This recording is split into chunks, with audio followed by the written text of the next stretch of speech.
All right. So in today's video, I kind of want to go over a few questions and the value of the prophecy dungeon coming back into Destiny 2. So let's start out. People always ask me about my Death Adder.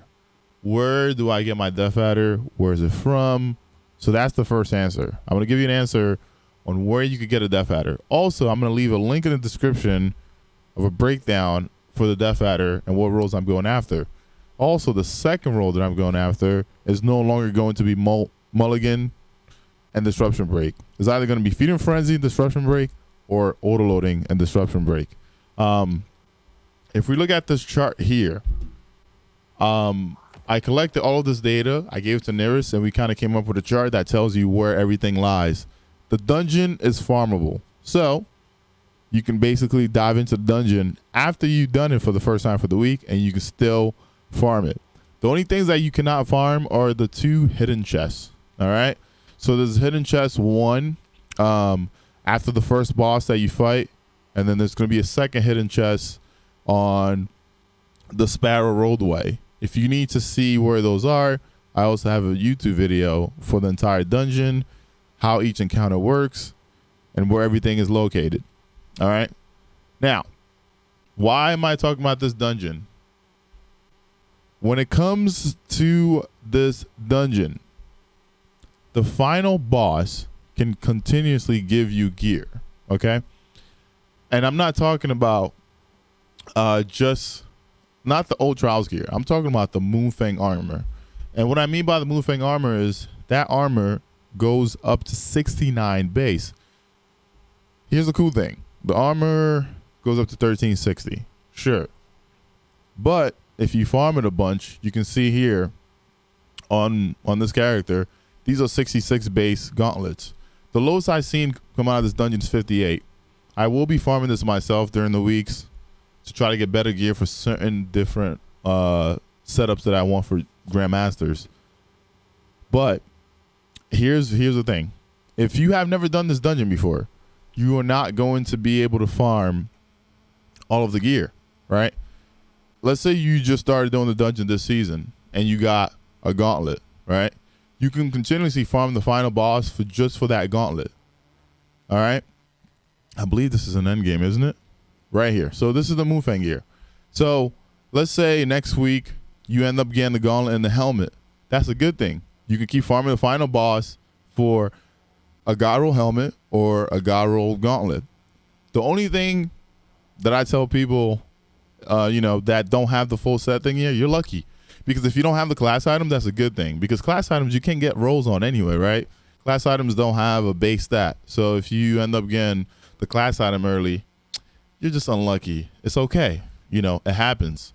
But if you happen to get a bunch of gear like this, get the boss checkpoint and farm it. How do you do that? If you have more than one character, you have one character save the boss checkpoint. You fly people in with that character. You pass your friend the lead, you switch characters, and you come back in on the character that does not have the checkpoint. Once you complete it, you have a chance at getting loot. Also, I want to say this. When you finish the encounter, you won't see the loot drop on your screen anymore, because after the first one for the week, which is the pinnacle one shows up. After that, whenever you kill the boss, the final chest will drop you something. And as you can see here, the final chest can give you either the Husgal, the Ekuegan shotgun, the helmet, the chest piece, or the class item from the Trials gear. So, I mean, you can still get, like, while you're farming this, you can still get high stat gear from these 3. Well, no, these 2, not the class item. And you can also get a nice shotgun, right? A nice roll on that Ekuegan shotgun. I'll go over the roll for that Ekuegan shotgun that I saved up in my vault. Now, how does this work? You kill. All right. You go in there, you kill the boss. You know what I'm saying? Right. After you kill the boss, check your postmaster. Because I know people are like, yo, EK, I didn't get nothing. Check your postmaster. You look at your postmaster. There should be Moonfang Armor at your postmaster. I don't know why it's like that. I don't know why Bungie said it like that. But after the first one, the rest goes to your postmaster. All right. Now let's go back to the Death Adder. If you need to farm the Death Adder, The death adder only drops in the second encounter. That second encounter could get boring. It's the one where you basically are going up a lift each time. All right. You have a chance to get gauntlets, death adder, or negative space. So it's 1 out of 3. That encounter can kind of get boring, but if you can push through it, definitely do it. Get the checkpoint for the second encounter and try to farm for your god roll death adder. All right. That's the best thing I can tell you. But when it comes to gear, when it comes to high stat gear, this is the better way to farm. It is actually faster than doing master hunts because master hunts are like 8 to 9 minutes, right? You can get high stat armor out of master hunts as well, but this should take you about maybe 3-5 minutes.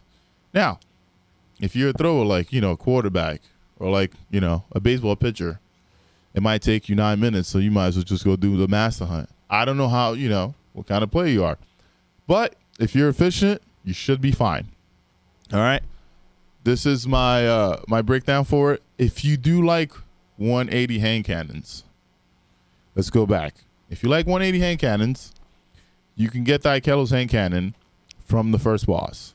It's not a bad gun. It can also generate war mine cells. And you can get disruption break on it or whirlpool if you like. It is not a bad weapon to use. Also, snipers have changed a bit, so that Widow's Bite could be something you want to go after as well. And when we're speaking about that Ikelo's shotgun, personally, I kept one that had left from gold and whirlpool on there. It has a ton of different roles. Let's just go through the different roles real quick. Let's go to Gunsmith.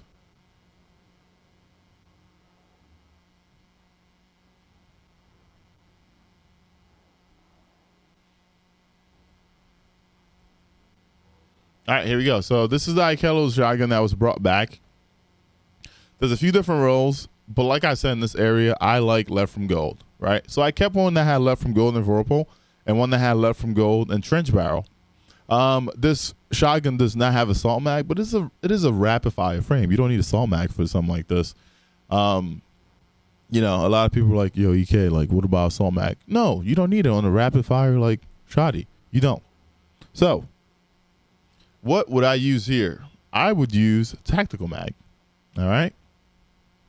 Tactical mag.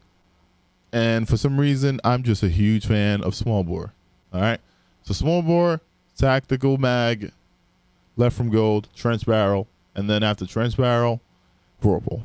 If you end up with a surrounded roll, you might want to keep it, but I'm not a huge fan of surrounded on the shotgun. I'd rather just go with trench barrel or whirlpool.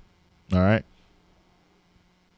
This basically concludes my video on how to farm high stat gear from the dungeon and why you should go and play the Prophecy dungeon this season. All right. I'll see you guys on the next video. Thank you for watching, man. And also, thank you very much for all the donations for Children Miracle Network Hospital. I do appreciate it. You guys are freaking awesome. We hit 11K this year, which is actually pretty crazy. And yeah, I'll see you guys later. Deuces.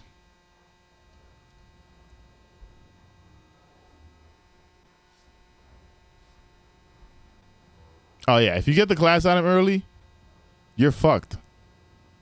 Cause now you can't really farm.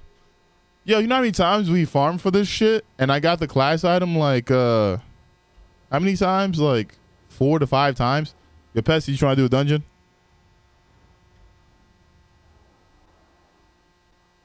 All right, let me hit play on music.